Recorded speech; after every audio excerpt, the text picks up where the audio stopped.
agora a massa não descansa mais, tá? Agora, meus amores, nós vamos falar da classificação dos fungos. Olha que imagem linda, gente. Nós temos aqui um cladograma, aonde nós temos as hifas, quitina, esporos de reprodução, nós temos o glicogênio como reserva, que eles são decompositores por absorção para se nutrir. Aí nós temos 4 grandes grupos, tá? Nós vamos adotar aqui para vocês a classificação mais aceita, aonde nós dividimos os fungos em 4 filos, que é os clitriomicotas, os zigomicotas, os ascomicotas, os basidiocomicotas. É muito cota, né? Então, essa é a classificação que a gente vai usar, é a mais atual. Uma antiga, ela tinha um outro filo, um 5º filo, hoje ele caiu em desuso, que era o deuteromicota, tá bom? Então, nós vamos usar o quidiomicota, o zigomicota, os ascomicotas e os badiomicetos. Ok? E aqui a gente tem os mais antigos, tá? Esses aqui são os ancestrais dos fungos. Então, vamos lá. Falando para vocês, começar falando de quem? Dos zigomicotas, ou zigomicetos, tá? Esses zigomicotas, ou zigomicetos, eles têm uma característica bem interessante, que é o seguinte, eles não formam o corpo de frutificação durante o processo sexual. Alguns são saprófitos, alguns são parasitas, tá? Alguns vão fazer associação mutualística com raízes de plantas, que a gente dá o nome de micorrizas, tá? Nós temos também que eles são predominantemente terrestres e possuem hifas do tipo cenocítica. E aqui a gente tem como principal representante quem? Ele. O lindinho, o maravilhoso, o Rhizopius, olha o nome lindo, ó, Stolonifer, conhecido como bolor, o famoso bolor preto dos pães. Também desenvolve-se, tá, gente? Em pães, bolos, biscoitos e frutas envelhecidas. O pessoal aqui, se for como eu, que gosta de morango, tem um sério problema, fala a verdade, que quando compra morango, o que acontece? Vira e mexe, tem um fungo lá. Tá? Mas a gente tem que lembrar, gente, o seguinte, tá? Vamos lembrar uma coisinha? Que esse bolor que desenvolve-se aqui nos pães, ou nesses alimentos que a gente está mostrando aqui, o pão e esses alimentos, eles vão fazer o quê? Eles vão oferecer um substrato muito nutritivo. Para quê? E encontrou umidade para esse fungo se desenvolver. Então, por exemplo, no caso das caixinhas de morango, que a gente gosta de comprar, ocorre muito, porque fica naquela umidade. Então, vai desenvolver. O pão suou, vai acontecer isso. Pegou umidade, vai desenvolver o bolor preto do pão? Sim. E aqui a gente nós temos o seguinte, nós temos a reprodução, tá, dos zigomicetos, numa reprodução assexuada. Eu vou falando os grupos e o tipo de reprodução de uma vez, porque senão para deixar a reprodução por último, a gente fica perdido. Então, eu já coloquei na ordem certinha. Nós temos os zigomicetos, que é a reprodução sexuada mais comum, tá? É a reprodução assexuada. As hifas, elas vão se originar como? Elas se originam de um esporângio. Aonde? No interior dos esporângios são produzidos os esporos. Os esporos são carregados pelo vento e, ao cair no ambiente favorável, vão germinar e produzir o quê? Novos micélios. E aí, dissemina essa reprodução nesse tipo de fungo, nessa reprodução assexuada. E aqui nós temos o quê? O ciclo sexual de um zigomicídio. E aqui, gente, eu quis trazer detalhadamente, tá? Hoje não, aí eu faço assim, eu explico para os meus alunos, eu tenho cuidado, mas é isso que a gente tem que fazer, a gente tem que fazer passo a passo para ficar o mais claro possível. Então, vamos lá, Estelinha, não vai embolar mais nada aqui não, tá, amor? Nós temos aqui o ciclo de vida, tá? De um zigomicídio. E aqui a gente vai falar o seguinte, o ciclo de vida da reprodução sexuada desse fungo. É uma sequência de eventos que ocorre, tá? Não deu para colocar a imagem no mesmo slide. Ocorre a produção de um hormônio que a gente chama de hormônio ácido triposcórico por hifas compatíveis próximas, tá? O hormônio, ele vai fazer o quê? Vai induzir essas hifas a emitirem projeções. As hifas vão entrar em contato uma com as outras. Algumas hifas produzem núcleos que agem como gametas. E olha uma coisa muito importante. Como não podemos classificá-las como masculina ou feminina, o que a gente faz? A gente faz o seguinte, a gente chama ela de hifa positiva e hifa negativa, porque a gente não tem como separar qual que é macho e qual que é fêmea. E uma hifa positiva sempre vai se fundir a uma hifa negativa, ou vice-versa. Lembra da química, tá, gente? A fusão das hifas vão provocar a formação dos zigoesporângios, que é uma estrutura dicariótica, a fusão dos núcleos em pares e dá origem a uma estrutura diploide 2N. Cada núcleo vai sofrer meiose, formando 4 esporos que vão se desenvolver em novos indivíduos haploides, formando um novo fungo. Então, assim, a gente tem que fazer isso passinho por passinho. Depois, eu vou encaminhar todos os slides, tá? Para vocês. Eu vou deixar o meu e-mail e vou pedir para vocês me pedirem os slides por e-mail, eu faço uma lista de transmissão e passo para vocês.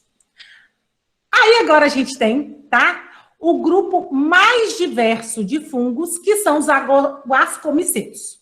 Olha a diversidade que eu tenho aí, tá? Eu tenho quase a metade do grupo a gente conhece, tá?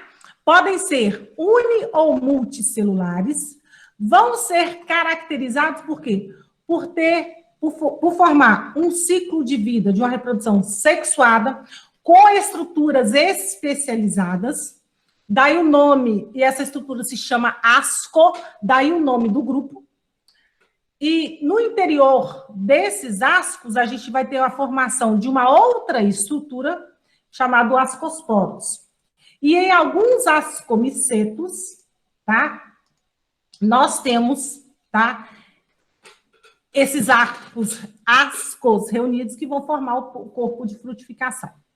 E aqui, nós temos, nesse grupo, o que, meus amores? Nós temos o quê?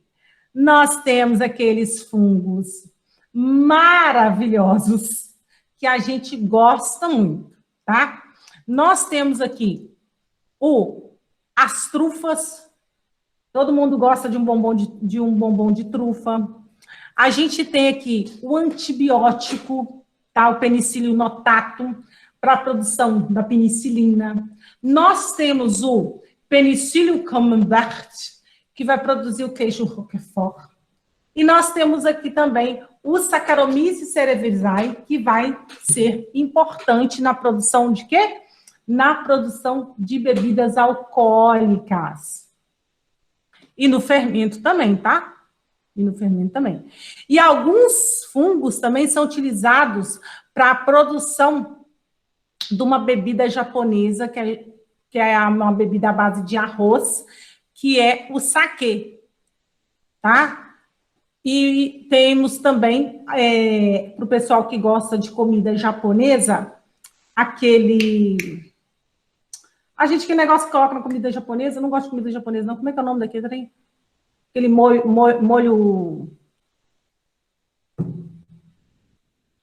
Isso, obrigada, Lia. Obrigada, Flor. Isso que dá no comer comida. Isso, obrigada, Maria. Te love. Exatamente. E aqui, amores, nós vamos ter a reprodução assexuada dos ascomicetos, que se dá por brotamento em leveduras, né? E as leveduras, por mitose, geram novas células ou brotinhos, que a gente chama também de gemas. Nós temos aqui, ao se desenvolver o boroto, pode se separar de seu genitor ou permanecer unido anatomicamente, formando uma colônia. Olha que bonitinho, olha que fofo. E aqui nós temos, nesses ascomicetos, a reprodução também sexuada, aonde nós vamos ter aqui uma fusão de hifas monocarióticas com a formação de hifas dicarióticas. Essas hifas dicarióticas vão fazer o quê? Vão se desenvolver e vão formar os corpos de frutificação. Ó, corpo de frutificação. Algumas hifas são férteis, vão se fundir seus núcleos, formando um zigoto diploide 2Ns. E o zigoto vai se dividir. Olha, bacana? Zigoto, lembra? O zigoto vai se dividir por meiose, originando 4 células haploides, N, e cada célula haploide se divide, fazendo o quê? Por mitose, formando no final 8 esporos, N. Olha que lindo. Gente, mitose, meiose, divisão celular é vida. Você aprendeu, não esquece nunca mais. Aqui, agora, nós vamos ver os basiodiomicetos, tá? São os mais familiares para nós, tá? Pois são os representados do cogumelo de pau, de orelhinha de pau e o champignon. Gente, champignon é tudo de bom na pizza e no risoto, tá? Aqui nós temos, ó, as orelhinhas de pau e esses aqui, ó, esses cogumelozinhos. Muito precisa de umidade, tá, meus amores? Quais que são essas características dos basiodiomicetos? Alguns são comestíveis. Exemplo que a gente tem, a gente fala muito dele, é quem? Dos champignons. Possui hifas septadas. Alguns vão fazer o quê? Vão eliminar substâncias mal cheirosas para atrair insetos nos seus esporos.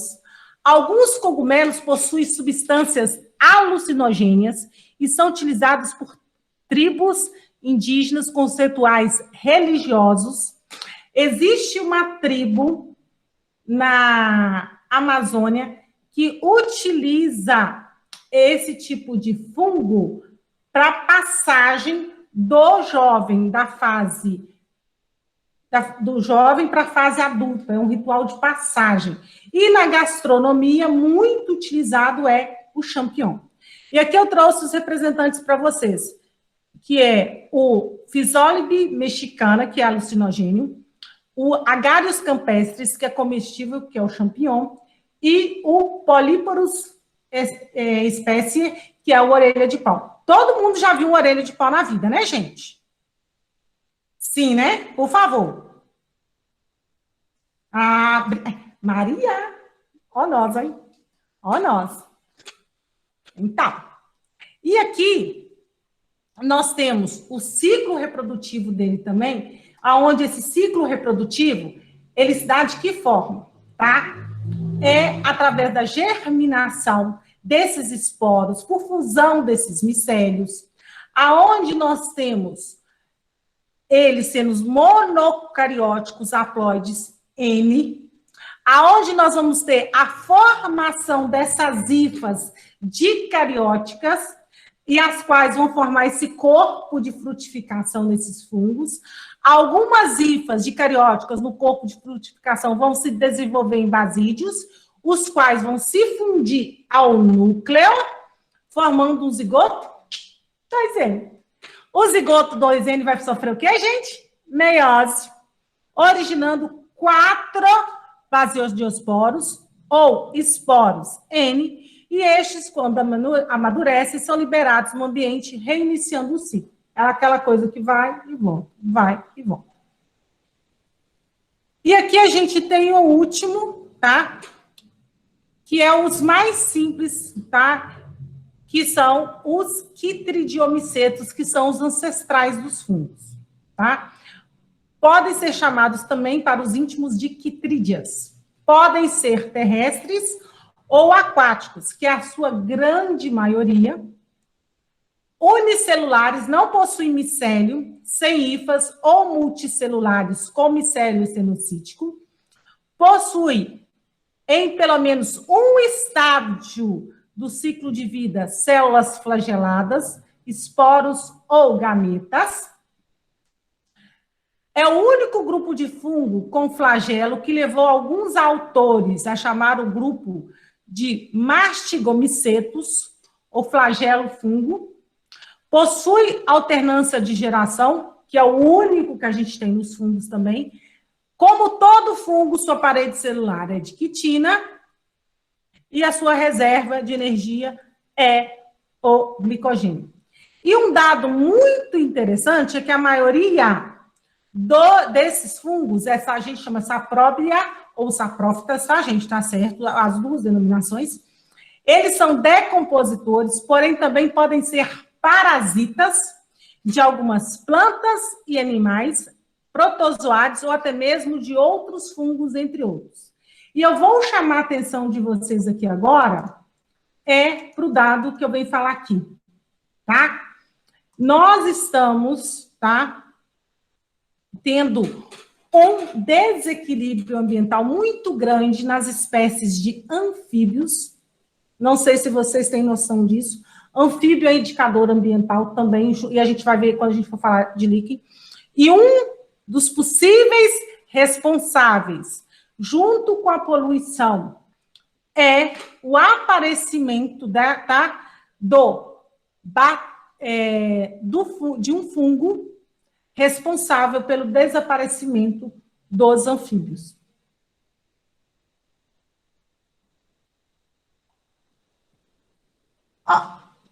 Como é que é, Vinícius? A gente, só um minuto, tá? Vinícius aqui.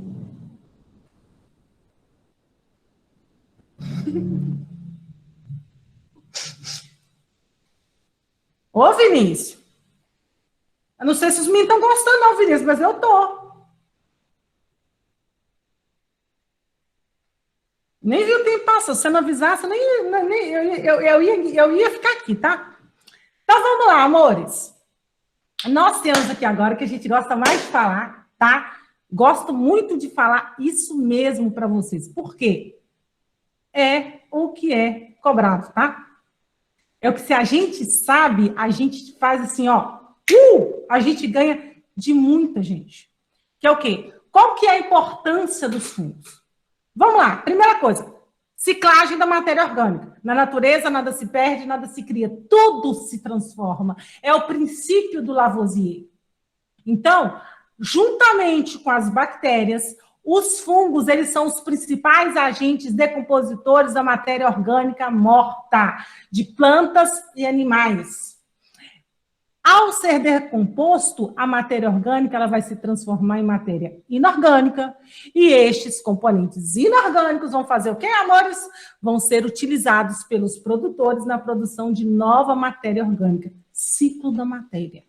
E aí, aquele princípio do Lavoisier, na natureza nada se perde, nada se cria, ele se torna extremamente palpável e você consegue ver e aplicar essa lei quando a gente fala da decomposição da matéria orgânica.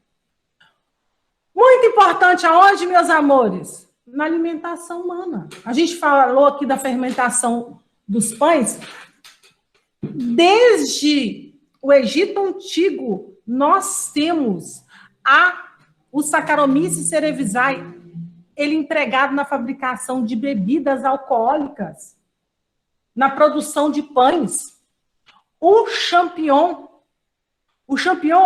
é um dos mais cultivados fungos, cogumelos do mundo. E aí a gente tem regiões na França, na Itália, onde a gente tem produções gigantescas na indústria, na produção do queijo Roquefort e do queijo Camembert. São queijos, eu acho que é o Roquefort, que tem um sabor um pouco mais forte e tem um grande valor econômico. E ele é muito apreciado junto com um bom vinho. Então, aí você sabe dessa importância na gastronomia, muito utilizado, e de um valor agregado econômico muito alto. Nós temos também essa importância desses fungos, aonde? No parasitismo, no homem. Aonde que a gente tem o quê? Nós vamos ter aqui as principais micoses, que são o quê? A candidíase e a frieira ou pé de atleta. A candidíase é causada pela Candida albicans. E olha um detalhe importante, gente. Olha um detalhe importante. Alguém aqui nunca tomou antibiótico? Alguém nunca tomou antibiótico aqui? Olha a pergunta que a professora faz. Todos vocês que estão aqui na sala, essas 38 pessoas que se encontram aqui na sala, em algum momento fez o uso de antibiótico. Prestem muita atenção nisso, quando a gente toma antibiótico, a gente, principalmente nós meninas, tá? Nós meninas, a gente mata toda a microbiota, todos os micro-organismos que tem aonde? Na região da vagina, porque a gente tem que tomar um antibiótico para matar aquela infecção que a gente tem, acabar com aquela infecção. E com isso, a gente dá oportunidade, se o sistema imunológico estiver baixo, de desenvolver a candidíase. Essa candidíase, ela é o quê? Uma infecção vaginal que causa corrimento espesso, tipo uma nata de leite, geralmente acompanhada de uma coceira e uma irritação intensa, que a mulher ela tem que procurar um ginecologista para que ele passe o medicamento adequado para o tratamento da candidíase. Nós temos o sapinho, que é o surgimento de pontinhos brancos, tá? Escamoso, aonde? Semelhante a queijo, na região da língua, das gengivas e parte interna das bochechas. E, às vezes, nos lábios. Aí, quando a gente fala assim, não se beija criança, não se beija bebê, porque corre o risco de você passar sapinho. Aí, você usa violeta genciana ou permanganato de potássio. Vocês já viram a criança com roxinho, com a boquinha roxinha? É para matar isso aqui. Então, você nunca, principalmente porque o sistema imunológico daquela criança ele está em desenvolvimento, você faz o quê? Você não beija na região da face, tá? Também não beija na mãozinha. A frieira ou pé de atleta, tá? Vai ser o aparecimento de bolhas e rachaduras, principalmente onde? Na pele, entre os dedos dos pés e muita coceira na região afetada. A sua mãe, querido e querida, alguma vez virou para você e falou assim, por favor, enxugue o seu pé? Foi ou não foi? Porque você corre o risco de ter frieira.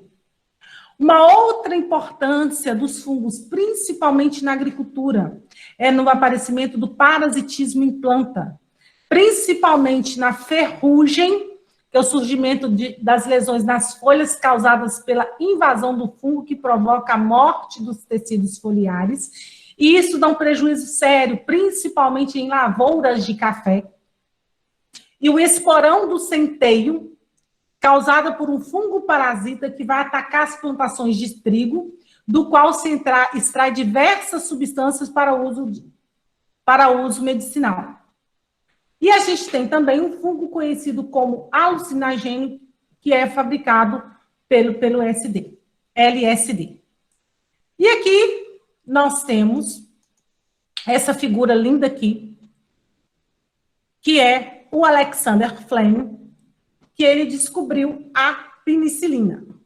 Os antibióticos são substâncias que matam as bactérias e foram obtidos a partir do Ascomycetus do gênero Penicillium em 1928, então é muito, muito recente. Desde então, os fungos têm sido utilizados constantemente na fabricação de medicamentos antimicrobianos. E aí, gente, tem que tomar cuidado, não é achar que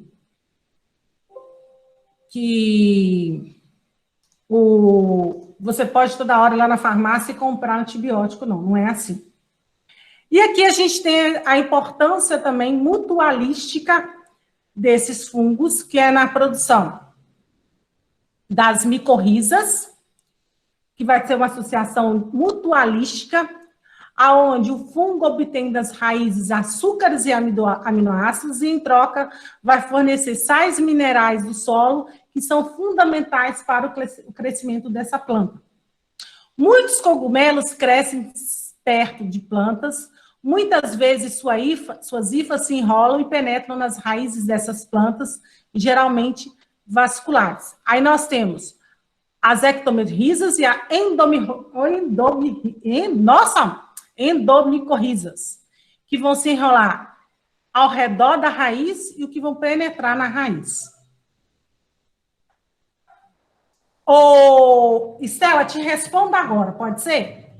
E aí a gente tem o indicador ambiental, que são os líquens, que é uma associação mutualística entre algas, fungos, ou entre fungos e cianobactérias, e vão realizar fotossíntese e vai fornecer ao fungo glicose, e os fungos retribuem disponibilizando a matéria inorgânica necessária para a ocorrência da fotossíntese. Isso aqui também é um indicador, tá, gente? Vai ser indicador ambiental. De alguns líquens são extraídos corantes e são normalmente os primeiros organismos a colonizarem o ambiente em uma sucessão ecológica. Olha a importância desses fungos. Amores, Estela, te respondendo já a sua pergunta. A bezetacil, a penicilina, o penicílio notato é um dos fungos, não tem só, a base é o penicílio notato, que usa para a produção da bezetacil, mas é um fungo, tá bem? Igual a sulfa é um genérico, é uma